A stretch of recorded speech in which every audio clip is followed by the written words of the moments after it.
Hola hermanos, buenos días, un gusto de saludarles nuevamente. Le voy a invitar que incline su rostro, vamos a orar para iniciar la enseñanza de esta mañana. Padre Santo, vamos ante tu presencia agradecidos una vez más por la vida, la salud que nos has otorgado en esta jornada y la oportunidad nueva de poder estar conectados para oír tu palabra, oír la enseñanza de la carta a Tito, Señor, que seguimos estudiando en esta mañana. Que te pedimos que tú nos hables, nos enseñes, nos redargullas, sigas formando en nosotros a Jesucristo nuestro Salvador. Te pedimos también que nos des la sabiduría para comprender el mensaje y para poder aplicarlo a nuestra vida.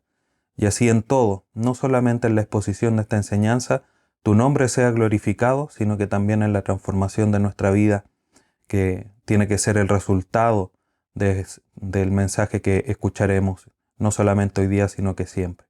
Te pedimos tu ayuda, Señor, y queremos glorificar tu nombre. Te pedimos, Señor, que todo esto sea permitido por tu voluntad, y te lo pedimos todo también a través de tu Hijo Jesús. Amén. Bien, hermanos, les invito en esta mañana que abran su Biblia en la epístola de Pablo a Tito, capítulo 2. Ya vamos a estar estudiando los últimos 3 versículos de este capítulo para seguir avanzando en esta serie, una iglesia que se conduce en la verdad. Tito capítulo 2 versículos 13 al 15, dice así la palabra de nuestro Dios. Aguardando la esperanza bienaventurada y la manifestación gloriosa de nuestro gran Dios y Salvador Jesucristo, quien se dio a sí mismo por nosotros para redimirnos de toda iniquidad y purificar para sí un pueblo propio, celoso de buenas obras.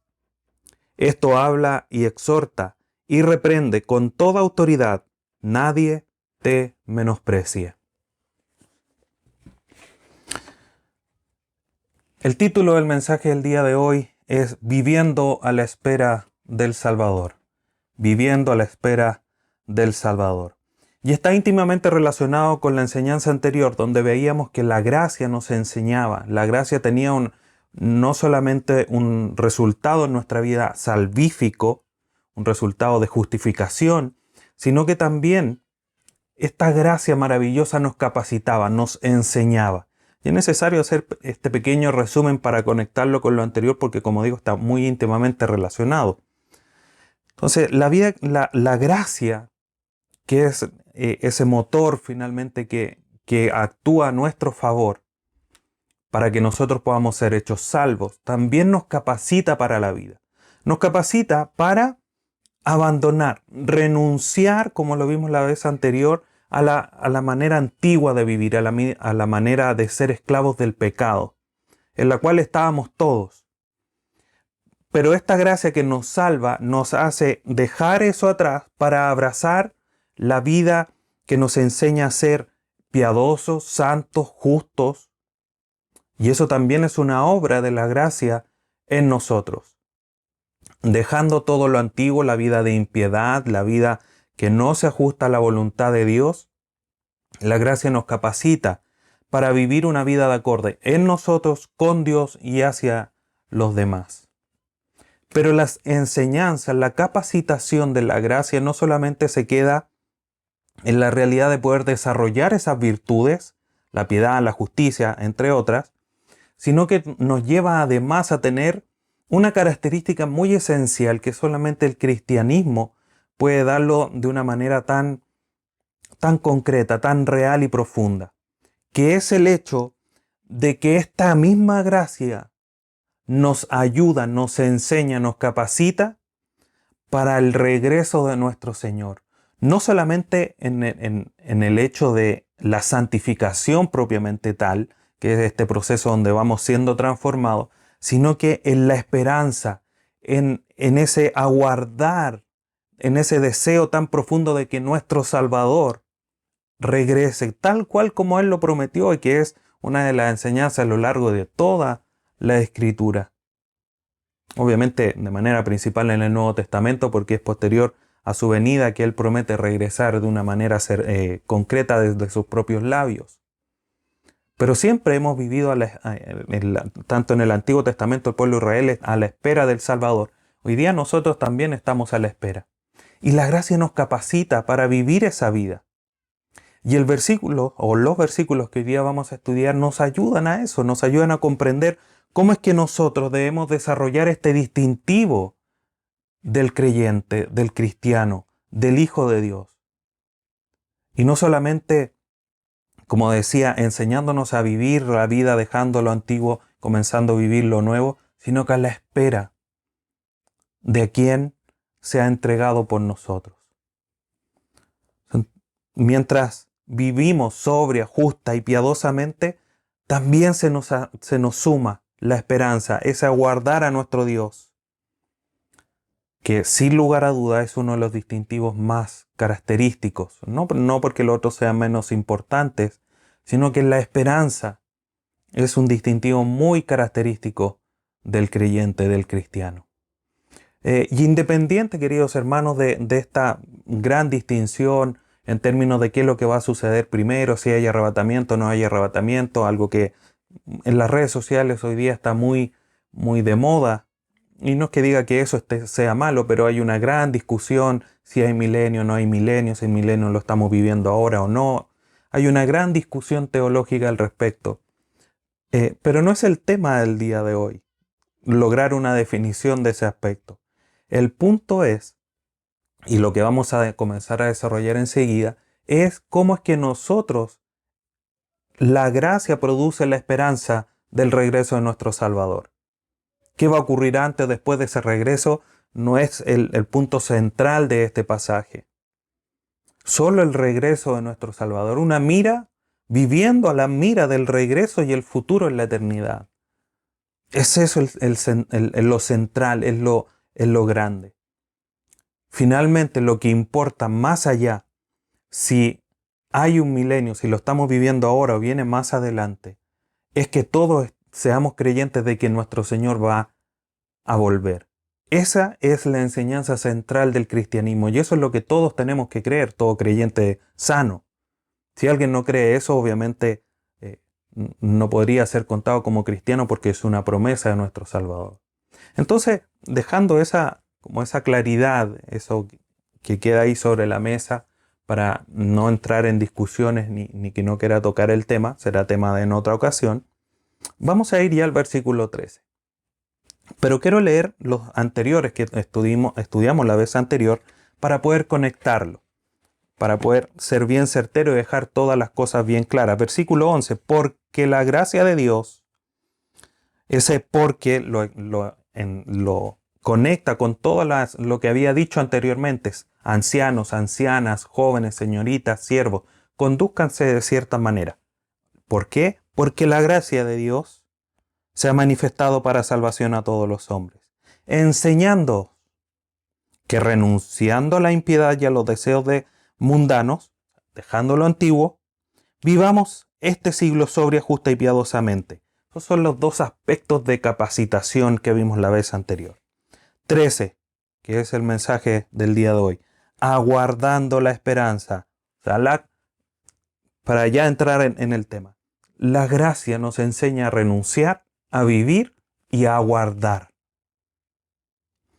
Ese aguardar viene del griego prosdechomenoi, que quiere decir una espera con ansia, con deseo. El pastor Samuel Peremillo comenta al respecto de esta frase: la gracia que justifica es la que santifica y la que produce en nosotros esperanza. Pero es una esperanza con ansia, con deseo.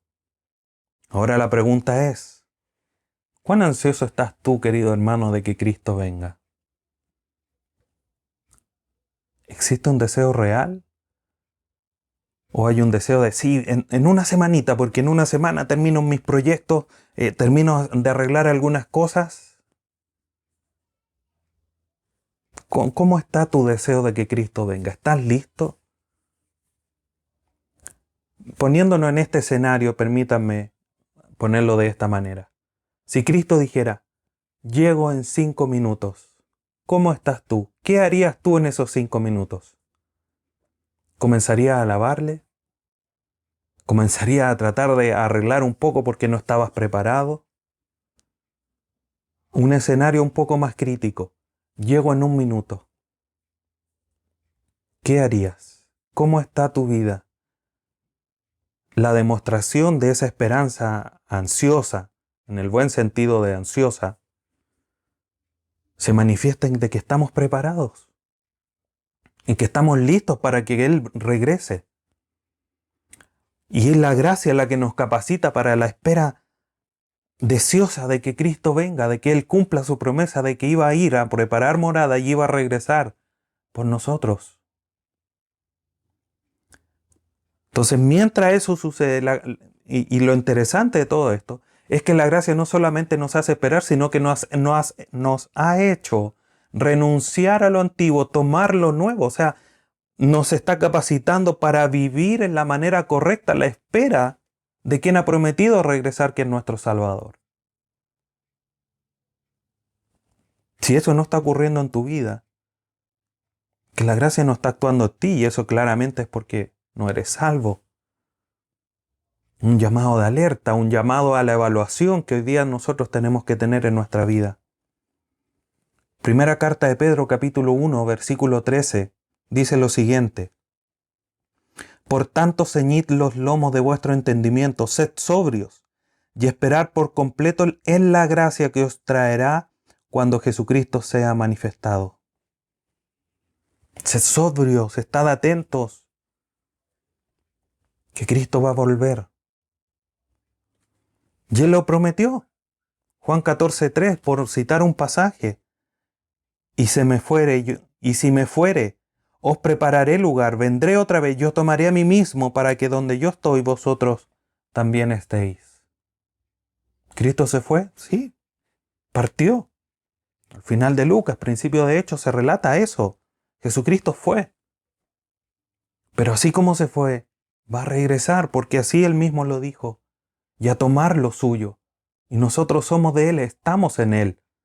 Cosa de recordar varias de las enseñanzas de la carta a los Efesios, donde nuestra identidad está en Él, porque estamos justamente en Cristo. ¿Y qué es lo que estamos aguardando? Volviendo a Tito capítulo 2, versículo 13. Aguardando, ¿qué cosa? La esperanza bienaventurada. Esa esperanza ansiosa, como decía. Aquella expectación segura. Y es una expectación porque puede ocurrir en cualquier momento, queridos hermanos. Y por eso es lo que mencionaba, en una figura obviamente que bíblicamente no es certera, porque no tenemos fecha ni hora de que Cristo va a volver. Pero si Él no lo dice en su palabra, pero como les decía, permítanme ese ejemplo para un análisis, un entendimiento. Si Él nos dijera, vuelvo en 5 minutos, en 1 minuto, ahora la Escritura nos dice claramente que Él regresará sin tener un atisbo de que Él va a regresar. No tenemos esa información. Por eso es expectante, por eso puede ocurrir en cualquier momento. Mateo 24:42. Velad pues, porque no sabéis la hora en que ha de venir vuestro Señor. Ni tú lo sabes, ni yo lo sé. La Escritura no lo manifiesta. ¿Y cómo estás preparado tú? Una esperanza, una expectación segura porque Él lo ha prometido. No estamos esperando de una manera vana, de una manera que no es segura. No estamos esperando por si la moca, por si algo sucede. Estamos esperando de una manera segura. Y porque esa espera es segura, es también bienaventurada, la esperanza bienaventurada. Bienaventurada quiere decir dichosa, feliz. El regreso de nuestro Salvador. No seremos avergonzados. Será el cumplimiento. Muchos nos apuntan y creen que va a volver. Creen que va a regresar, que una vez más se va a presentar. Muchos escarnios. Quizá no es el tema principal de los comentarios en contra del cristianismo, pero sin lugar a duda es uno de ellos. Pero no seremos avergonzados, queridos hermanos. La promesa de que Él va a regresar se va a cumplir.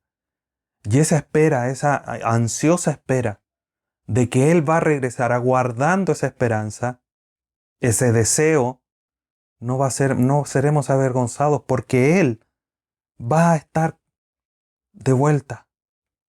Romanos capítulo 5, versículo 5 dice, y la esperanza no avergüenza, porque el amor de Dios ha sido derramado por nuestros corazones por el Espíritu Santo que nos fue dado. Y el versículo 9 de ese mismo capítulo dice, pues mucho más, estando ya justificados en su sangre, por Él seremos salvos de la ira. El regreso de nuestro Señor es seguro. Es el cumplimiento de su promesa y del plan de salvación propiamente tal. Por eso es que nosotros debemos aferrarnos a esta esperanza, a esta expectativa segura, feliz, de que Él va a regresar por nosotros. Sigo presentándole la pregunta, ¿cómo estás esperando a nuestro Salvador? ¿Ansioso? ¿Ansioso a medias? ¿Que no es lo que debería haber en nuestro corazón? No, todavía no, Señor.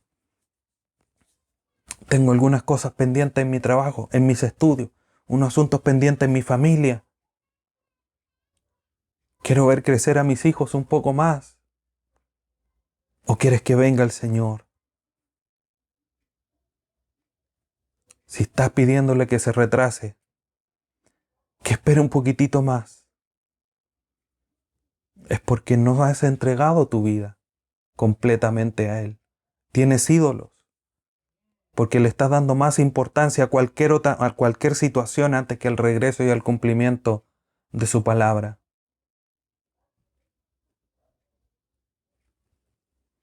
¿Cómo estamos esperando, hermanos? ¿Cómo estamos aguardando la venida de nuestro Salvador? Cada día falta menos. Y suena un poco cliché, un poco algo como que siempre se dice, que falta menos. Pero es la realidad. Romanos capítulo 13, versículo 11 dice, y esto conociendo el tiempo, que ya es hora de levantarnos del suelo, porque ahora está más cerca de nosotros nuestra salvación que cuando creímos. Pablo lo manifiesta en su carta a los romanos. Yo creí hace 5 años. Ahora está más cerca la venida. ¿Hace cuánto tiempo que tú creíste? 2, 3, 5, 10 años, 15 años atrás, 20, 50 años atrás. La venida de Cristo está más cerca. ¿Qué has hecho en todos estos años, meses, para prepararte para la venida del Salvador?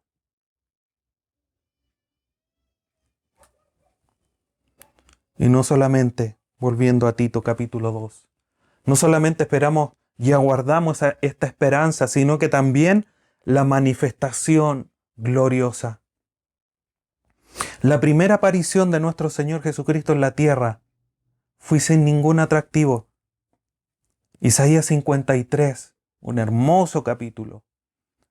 En el versículo 2 dice lo siguiente: subirá cual renuevo delante de él, y como raíz de tierra seca, no hay parecer en él, ni hermosura. Le veremos, mas sin atractivo para que le deseemos. Leemos en los evangelios que cuando fue ya traicionado propiamente tal por Judas, Judas iba a tener que mostrarlo a través de un gesto, quién lo iba a besar, para reconocer quién era. No era alguien distintivo, no era alguien que se distinguiera de los demás, sería fácilmente encontrable.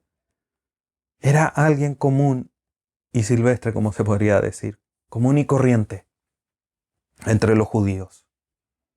Pero cuando vuelva, su regreso va a ser distinto. No en medio todos iguales, naciendo en un pesebre, igual que quizás cuántos niños nacieron en la época que él nació, ahí en Nazaret, en un pesebre sin un lugar donde nacer, recibido por José, ni siquiera quizás por aquellas mujeres que se dedicaban a esa labor. Pero a su regreso leemos Lucas 24, capítulo 24, versículo 51. Y aconteció que bendiciéndolos, se separó de ellos y fue llevado arriba al cielo. Y cuando leemos en Hechos esto que Lucas vuelve a repetir al inicio del escrito de Hechos, versículo 9 del capítulo 1 de Hechos dice, y habiendo dicho estas cosas, viéndolo ellos, fue alzado y lo recibió una nube que lo ocultó de sus ojos. Y el versículo 11 dice, en medio de ellos habían aparecido unos varones, le dicen, los cuales también le dijeron, varones Galileos, ¿por qué estáis mirando al cielo? Este mismo Jesús, que ha sido tomado de vosotros al cielo, así vendrá como le habéis visto ir al cielo. Para el común de la gente, Cristo quedó ahí en la tumba. Nosotros los creyentes sabemos que se levantó al tercer día. La Biblia nos deja registro de que estuvo con sus discípulos, no solamente con los apóstoles, sino que presentó a muchas personas más. Pero cuando Él regrese, no va a salir de la tumba, no va a nacer de nuevo como un niño, sino que va a regresar en las nubes. ¿Es eso glorioso? Con un resplandor de su santidad, de ser el Rey que viene a buscar a su amada esposa, la cual preparó de antemano, que son todos los creyentes. La segunda carta de Pablo a los Tesalonicenses, capítulo 2, versículo 8, nos dice, y entonces se manifestará aquel inicuo y a quien el Señor matará con el espíritu de su boca y destruirá con el resplandor de su venida. Imagínate, hermano, el resplandor de su venida. Así de gloriosa va a ser su venida. Ya no va a venir como un manso cordero, sino que se va a presentar como aquel tribu, como aquel león de la tribu de Judá, como lo presenta el Antiguo Testamento. De una manera vistosa, gloriosa, resplandeciente. ¿Lo quieres ver así? Tal cual es, tal cual como Él se lo merece, porque le fue dado un nombre que es sobre todo nombre. Él va a regresar. Y la gracia nos ayuda a guardar la esperanza bienaventurada de la manifestación gloriosa, una manifestación, un regreso distinto a como Él vino. ¿Cuánto lo estás anhelando? ¿Y quién va a regresar aquí al final de este versículo? Lo dice abiertamente. La manifestación gloriosa de nuestro gran Dios y Salvador Jesucristo. ¿Qué frase, queridos hermanos? Una frase que aquellos que estudian cristología, que es el estudio obviamente teológico de Cristo propiamente tal, es central. ¿Cómo es que lo llaman nuestro gran Dios y Señor Jesucristo? Y así lo manifiestan muchos pasajes de las Escrituras. Jesucristo es el que va a regresar porque a Él se le ha dado un nombre que es sobre todo nombre, como dice Filipenses capítulo 2, versículo 9. Y Él será manifestado de una manera plena, completa, tal cual es su naturaleza. No como ya nosotros lo hemos visto, como dije, sin un atractivo. Como dice Isaías 53. Sino ahora con gloria, manifestando esta realidad de que es el gran Dios. Él mismo lo dijo. Juan capítulo 1, versículo 1 dice, en el principio era el Verbo, y el Verbo era con Dios, y el Verbo era Dios. Hablando de Jesucristo. ¿Por qué sabemos que es Jesucristo? El versículo 2 dice, y este era en el principio con Dios. El Verbo hecho carne, nuestro Señor Jesús. Y después en el capítulo 10, versículo 30 dice, yo y el Padre uno somos. Los fariseos lo persiguieron, lo quisieron atrapar por esta blasfemia, que ellos consideraban blasfemia, por supuesto. No es una blasfemia porque es la realidad. Jesucristo y el Padre son uno. Por eso Pablo, cuando le dice a Tito, nuestro gran Dios, Pablo tiene súper presente y está muy seguro de la claridad por la revelación del Espíritu Santo de que Jesucristo es Dios. Entonces se le agrega una razón más. ¿Cuánto estás esperando que regrese el gran Dios? Y tu Señor Jesucristo. Él es que nos salva, nuestro gran Dios y Salvador Jesucristo. Segunda carta de Pedro 3, versículo 18. Antes bien, creced en la gracia y el conocimiento de nuestro Señor y Salvador Jesucristo. Hay muchos pasajes que le dan ese título. Primera carta de Juan, capítulo 4, versículo 14. Y nosotros hemos visto y testificado que el Padre ha enviado al Hijo, el Salvador del mundo. Él es quien nos salva.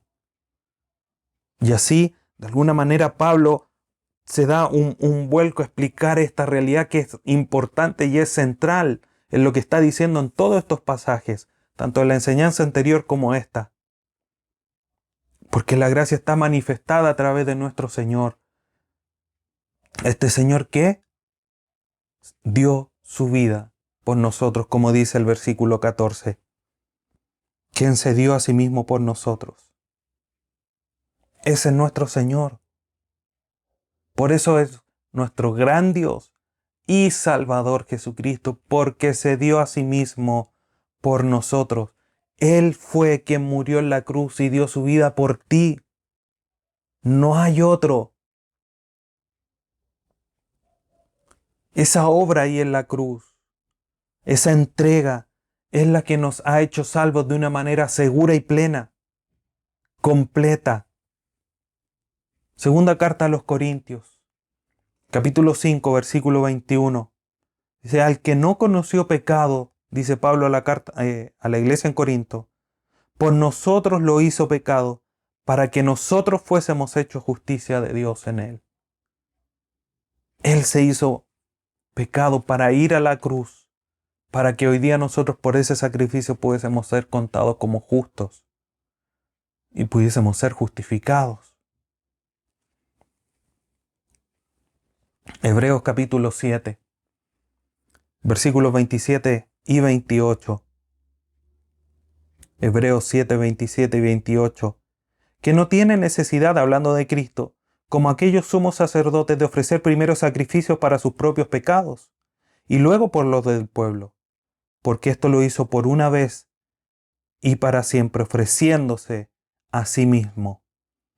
Porque la ley constituye sumos sacerdotes a débiles hombres, pero la palabra del juramento posterior a la ley, al Hijo, hecho perfecto para siempre, sin pecado. Él es el que intercede por nosotros, el que nos da el acceso al trono de Dios como sumo sacerdote. Y su resurrección nos asegura este regreso de Él. Porque si no, ¿a quién esperamos? Si no ha resucitado. Su resurrección es segura. Por eso le esperamos de una manera segura también, porque si se levantó de los muertos, venció quizás lo más imposible de vencer, ¿cómo no va a volver a regresar? Pero además esa resurrección que nos hace segura su regreso, nos asegura también a nosotros nuestra propia resurrección.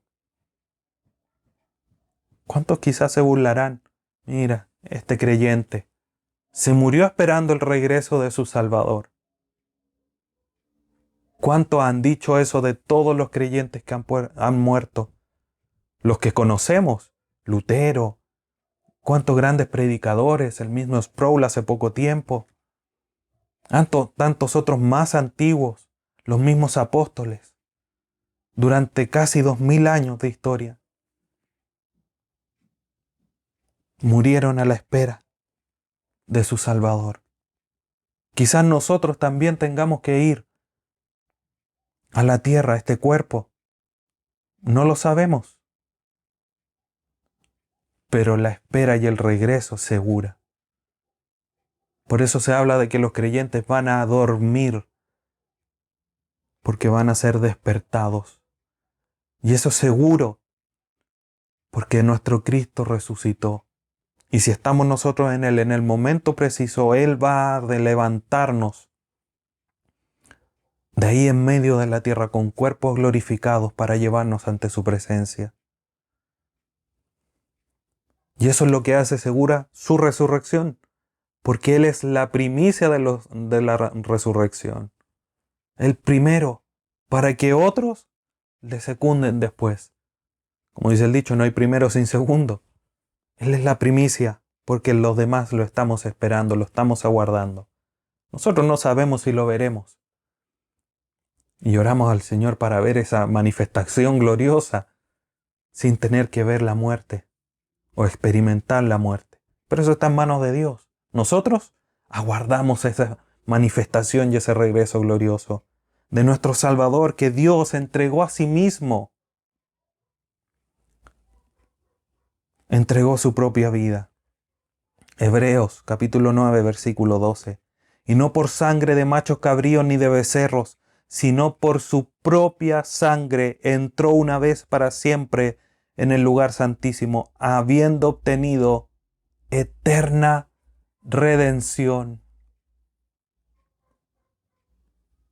Queridos hermanos, a aquel que estás aguardando de manera deseosa es el que dio su vida para que hoy día tengas eterna y segura redención, perdón de pecados, salvación. Muchos juzgan el hecho de que hablemos de una salvación segura. ¿Qué hacemos con este pasaje? Donde habla de una eterna redención que es segura, donde Él dio su vida y a través de entregar su vida, su sangre, nos ha comprado. Primera carta a los Corintios capítulo 6 versículo 20. Porque habéis sido comprados por precio. Glorificad pues a Dios en vuestros cuerpos y en vuestros espíritus, los cuales son de Dios.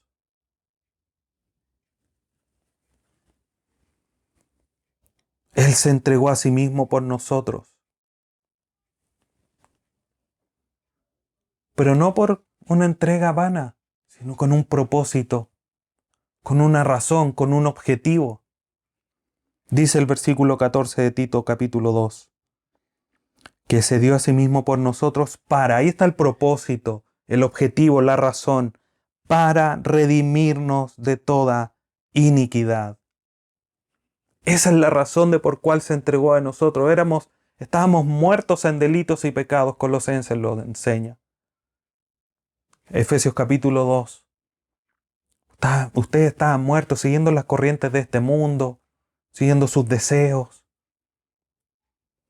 Ahí estamos nosotros, toda la iniquidad, todo el peso de haber violado y haber quebrantado la ley de Dios.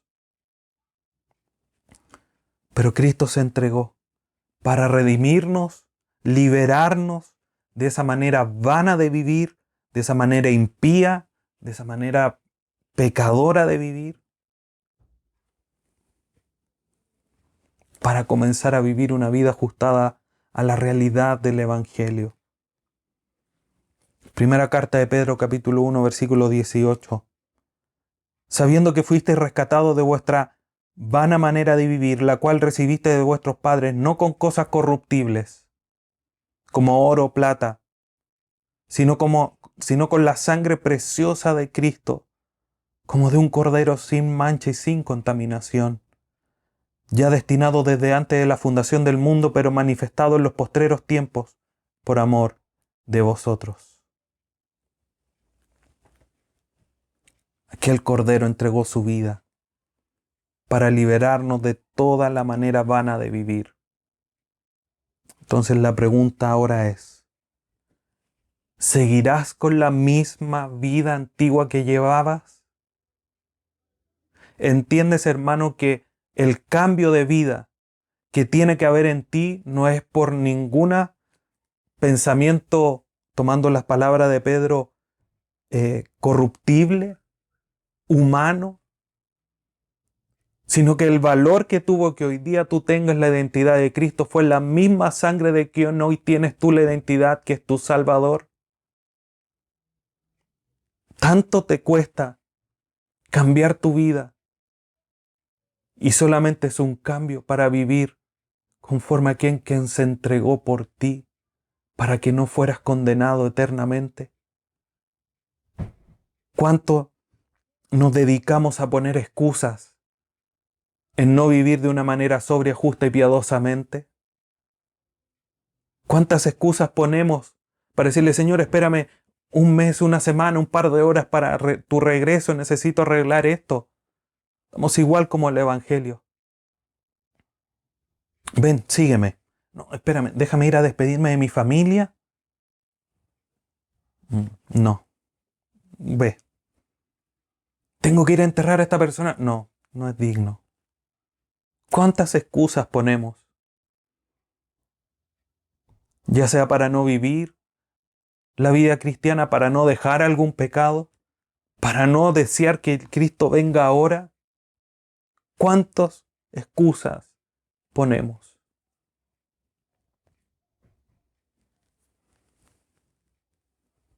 Romanos capítulo 6, versículo 1 y 2 dice, ¿qué pues diremos?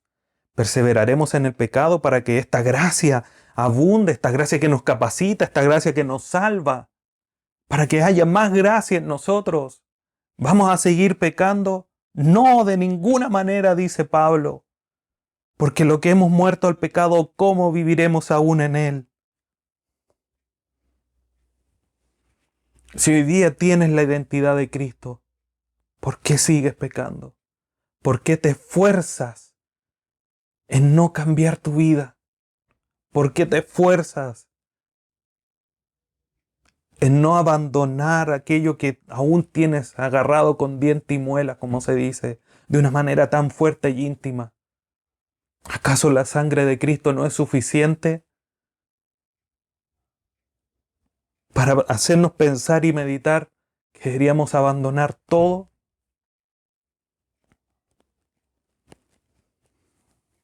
Teníamos actas contrarias hacia nuestra vida. Colosenses capítulo 2, versículo 14. Dice, anulando el acta de los decretos. Es un documento con muchas acusaciones en nuestra contra. ¿Qué hizo? Que había contra nosotros, que nos era contraria. Cristo la quitó de en medio y la clavó en la cruz.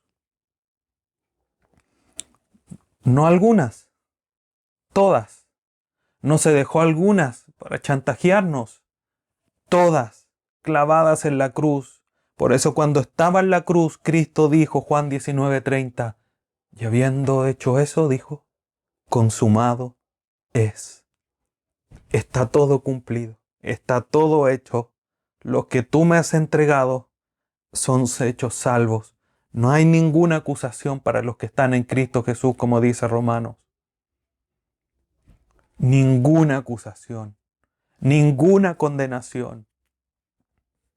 ¿Y tú te sigues aferrando a aquel pecado, a aquella falta de carácter? Siendo que Cristo quitó todos los pecados. Y eso porque Él se dio a sí mismo. Entregó toda su vida para hacer de ti alguien que era liberado de toda iniquidad, pero además para purificar para sí un pueblo propio, como continúa diciendo el versículo 14. Cristo se entregó a sí mismo para redimirte de toda iniquidad y para hacer así un pueblo propio, purificado, limpio ya, redimido. La segunda parte del propósito de la entrega de Dios, que nos manifiesta este versículo, por supuesto. Pueden haber algunas más. Y esto desde la eternidad pasada. Lo estudiamos en Efesios capítulo 1, versículo 4. Según nos escogió en Él antes de la fundación del mundo, para que fuésemos santos y sin mancha delante de Él. ¿No quieres dejar tu pecado?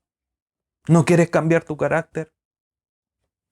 ¿Qué significa eso? Conclusión, que no quieres que el propósito de Dios desde antes de la fundación del mundo se cumpla en ti. ¿Estás entendiendo, hermano?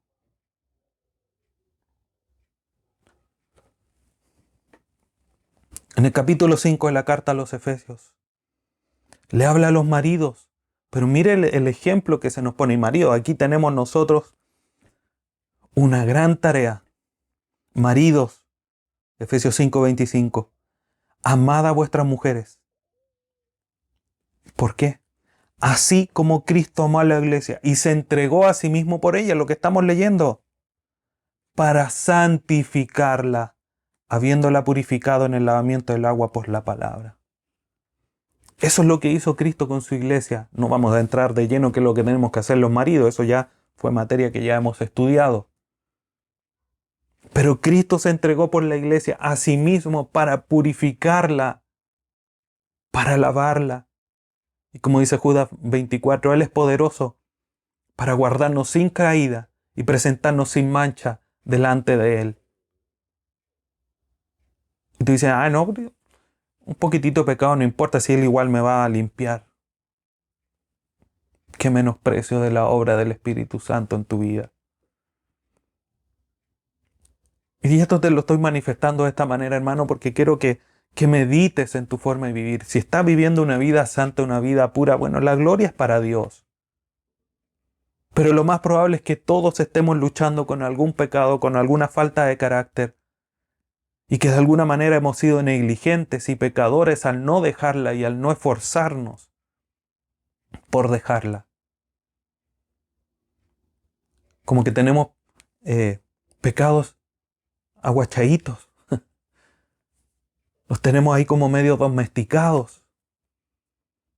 Sentimos hasta cierta ternura por esos pecados. No, hermanos. No nos justifiquemos, no busquemos excusas.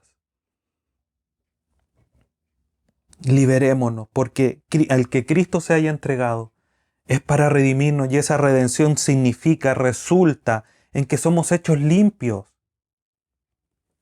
Juan 13:10, Jesús le dijo, el que está lavado no necesita sino lavarse los pies, pues está todo limpio y vosotros limpios estáis. En el escenario de cuando Jesucristo lavó los pies. Nosotros somos hechos salvos. Tenemos que ir arrepintiéndonos de los pecados que cometemos. Eso significa finalmente, de alguna manera, lavarnos los pies y las manos. Pero el resto del cuerpo está limpio porque estamos en Cristo. O sea, ¿por qué no quererse lavar las manos? Entonces, cuando somos redimidos, ahora ya no somos esclavos del pecado, sino que pasamos a tener otro Dios, otro dueño, que es Cristo. Ya a Él tenemos que seguir.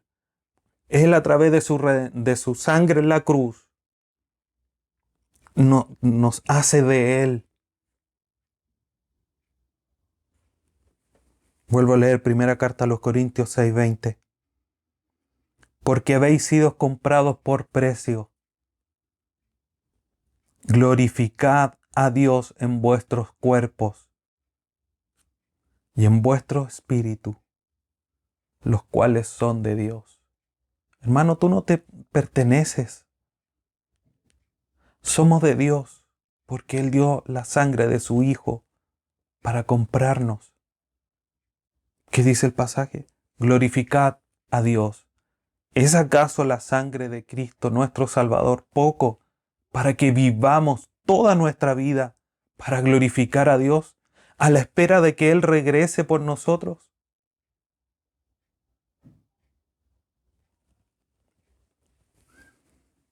Tenemos una nueva identidad. Primera carta de Pedro, capítulo 2, versículo 9 y 10. Mas vosotros sois linaje escogido, real sacerdocio, nación santa, pueblo adquirido por Dios, para que anunciéis la virtud de aquel que os llamó de las tinieblas, de las iniquidades, a su luz admirable, a la puridad, a la santidad, a la purificación de nuestros pecados. Versículo 10. vosotros que en otro tiempo no erais pueblo, pero que ahora sois pueblo de Dios, que en otro tiempo no habíais alcanzado misericordia, pero ahora habéis alcanzado misericordia. Por eso Pablo, después de presentarle ahí a la carta a los romanos, 11 capítulos, la realidad del Evangelio, todo lo que Dios ha hecho por nosotros, les dice: os ruego por la misericordia de Dios que presentéis vuestros cuerpos en sacrificio vivo y santo, agradable a Dios. Él nos redime, entrega su vida para redimirnos, para hacernos suyo. Y además nosotros, terminando el versículo 14, seamos celosos de buenas obras. Este cambio de dueño, este cambio de posición, de estar en la oscuridad y ahora estar en la luz, nos lleva a ser celosos. Tenemos una concepción un poco torcida de lo que es los celos. Aquí en el griego quiere decir celotén, que quiere decir entusiastas o deseosos. ¿De qué? De buenas obras.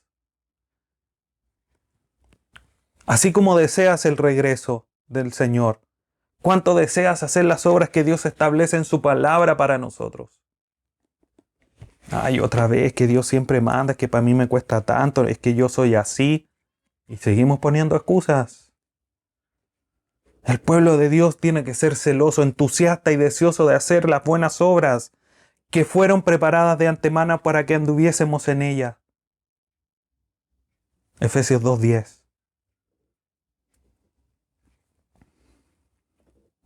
Lo que ahora nosotros tenemos que vivir, queridos hermanos, es a la luz del sacrificio de Cristo en la cruz, que hace todo esto realidad.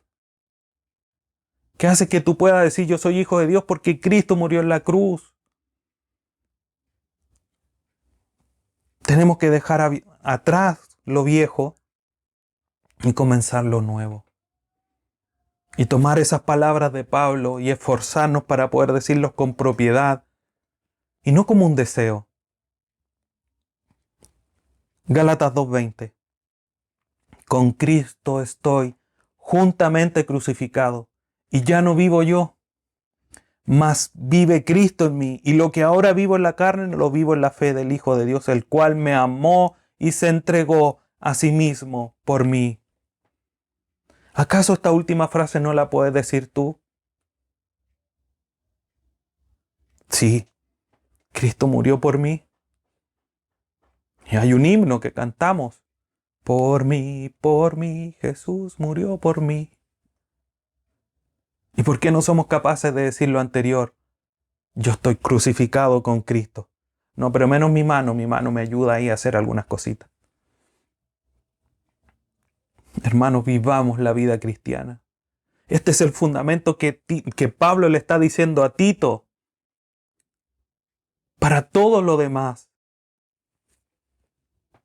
Si vuelvo al versículo 11, y por eso hacía la conexión desde el inicio, porque la gracia de Dios se ha manifestado para salvación, para enseñarles a ustedes que dejen lo antiguo atrás, que abracen lo nuevo, sobrio, justo y piadosamente. Aguarden al Señor porque Él se entregó por ustedes, los redimió, los purificó, los hizo suyos, y ustedes, a través de esa gracia y esa obra, tienen que ser celosos de buenas obras. Por eso les dije a los ancianos: compórtense de esta manera. Por eso ancianas tienen que comportarse de esta manera. Señoritas, jóvenes, siervos, compórtense según la verdad, porque Cristo se entregó por ustedes. Ese es el fundamento. Esa es la razón de peso, no habiendo otra igual, para que hoy día nosotros no sigamos a los falsos, siendo mentirosos, vanidosos, perezosos, glotones, rebeldes, ni tampoco los malos ejemplos de los de las mismas edades que Pablo le enseña aquí a Tito, siendo impacientes, respondones, imprudentes, insensatos, que defraudan, que son infieles, entre otras cosas. Hoy día tenemos nosotros a la cruz, donde está Cristo, donde no está Cristo porque resucitó, pero donde derramó su sangre como la razón de peso para que hoy día a través de la palabra te pueda decir con autoridad, hermano, transforma tu vida y condúcete en la verdad, porque Cristo murió por ti. Y aguardamos su venida. Y aguardamos que Él venga por nosotros. Bendita gracia. Culmina el capítulo con el versículo 15. Le dice: esto habla, exhorta y reprende con toda autoridad. Un mandato especial a la luz de esto, con este gran fundamento de Cristo en la cruz, entregándose para que nosotros seamos redimidos, perdonados y esperando el regreso de Él. Pablo le dice a Tito: esto tienes que hablar.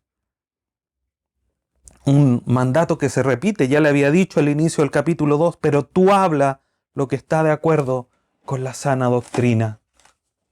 Eso era lo que tenía que hablar.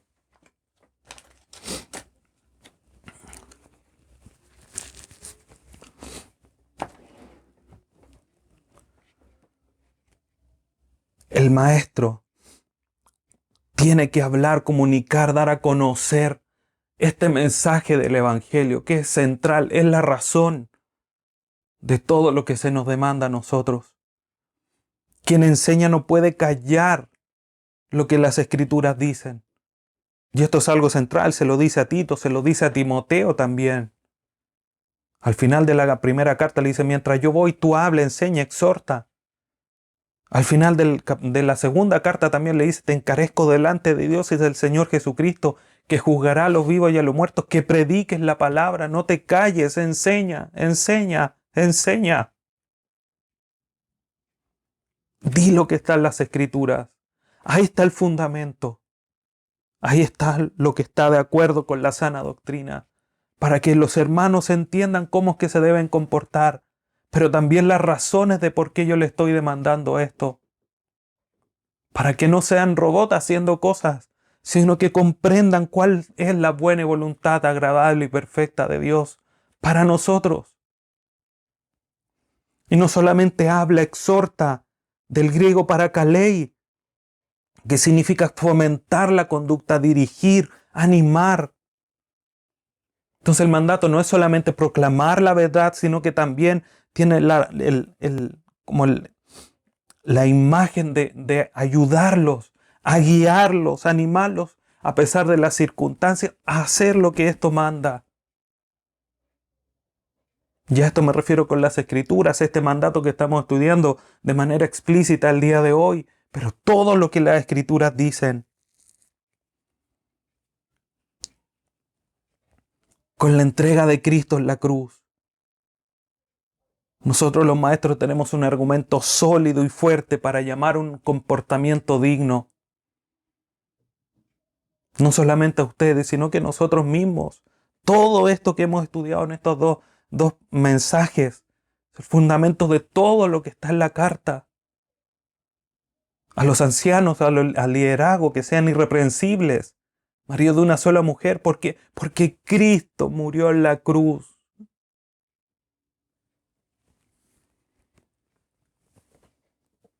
Pero no solamente hablar y exhortar, sino que también reprender. Porque a pesar de lo hermoso del acto de Cristo ahí en la cruz, de lo potente y fuerte, van a haber desobedientes. ¿Deberían? No, no deberían. El mensaje es fuerte por sí mismo, pero lo van a ver. Y Tito le dice, Pablo le dice a Tito: amonesta, redarguye, convence, que es lo que significa reprender.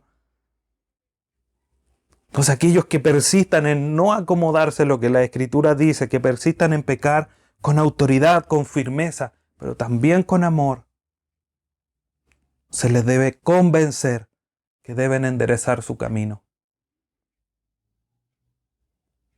que tienen que corregir su conducta. Y esto, a pesar de que pueda sonar duro, es una manifestación de gracia y amor. Porque para eso es las Escrituras, segunda carta a Timoteo 3, 16 y 17.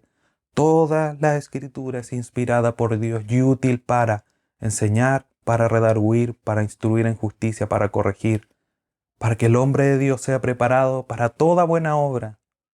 Eso lo hace la Escritura. Pero tiene que ser hecho con amor. Y es interesante que Pablo le dice,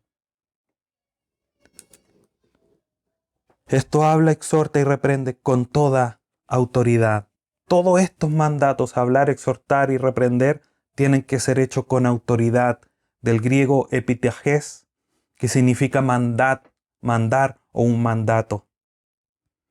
Por lo tanto, el líder de la iglesia tiene el derecho en el buen sentido, el deber, mejor dicho, de mandar, obviamente con amor y humildad, pero debe ejercer la autoridad que la palabra de Dios le da para enseñar, para corregir, para reprender a los hermanos.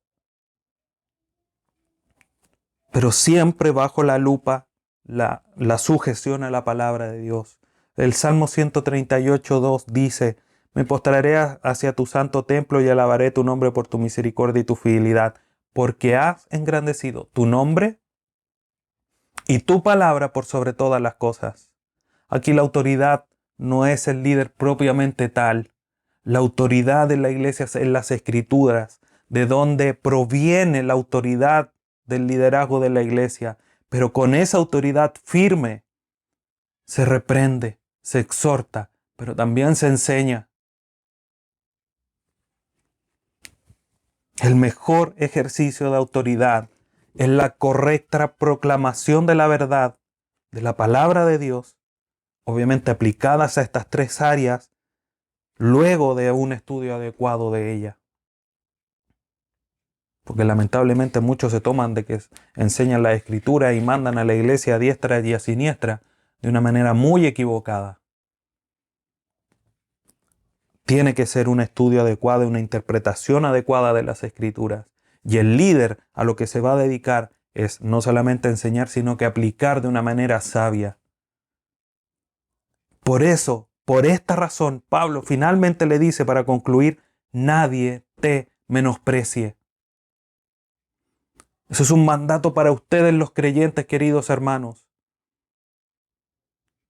Porque no es responsabilidad mía que ustedes no me menosprecien tomando yo esta posición. Al liderazgo de la iglesia, no lo menosprecien. Que nadie te mire en poco, que nadie te desprecie. Porque lo que tú estás hablando, le está diciendo Pablo a Tito, es la verdad. Tú estás hablando, exhortando y reprendiendo con la autoridad de la palabra de Dios. ¿Te van a reprender igual? ¿Te van a menospreciar igual? Sí, lo más probable. Pero que nadie te menosprecie. Tú dile que no te pueden menospreciar porque lo que estás hablando es la verdad. Queridos hermanos, mientras la palabra de Dios esté en los labios de los pastores y los maestros en la iglesia, no los menosprecien. Y con esto no estoy diciendo que sea esta la situación de la iglesia. Pero es lo que el texto dice. Y así se está enseñando. No menosprecien a aquellos que enseñan, aquellos que son fieles. Y de cierta manera también es una palabra de ánimo para los que nos toca enseñar. Tú sé fiel, habla, exhorta, reprende, con toda autoridad, tomado la palabra, no la dejes de lado. Y el Señor va a ser tu testigo. Por eso tan fuerte, pero a la vez quizás también de mucho ánimo. Las palabras de Pablo ahí a Timoteo en el capítulo 4 de la segunda carta. Te encarezco delante de Dios y del Señor Jesucristo. La primera audiencia de quienes enseñamos son ellos. Que juzgará a los vivos y a los muertos, como te decía recién. Que prediques la palabra. Samuel Peremillos comenta, el perverso puede menospreciar la palabra por rebeldía, pero no puede hacerlo por lo que contiene. Que esa sea la realidad. Queridos hermanos, para concluir, Las demandas del Evangelio se basan en el gran costo de nuestra redención, que es el Hijo de Dios. Por eso recuerdo las palabras del costo del discipulado. Dietrich Bonhoeffer decía, el Evangelio es un llamado a morir. No solo debemos procurar una conducta adecuada, que sin lugar a dudas es lo que se nos demanda, una conducta adecuada, sino que también debemos vivir con un deseo real y profundo de cumplir los mandatos a la espera deseosa real del regreso de quien se entregó por nosotros en la cruz. Como he citado otras veces ese himno, un hermoso himno. Si viene en mí la duda, si viene en mí el desgano, lleva mi mente, llévame a la cruz, llévame al Getsemaní, a la pasión de Cristo. No dice todo eso el himno, pero ese es el sentido.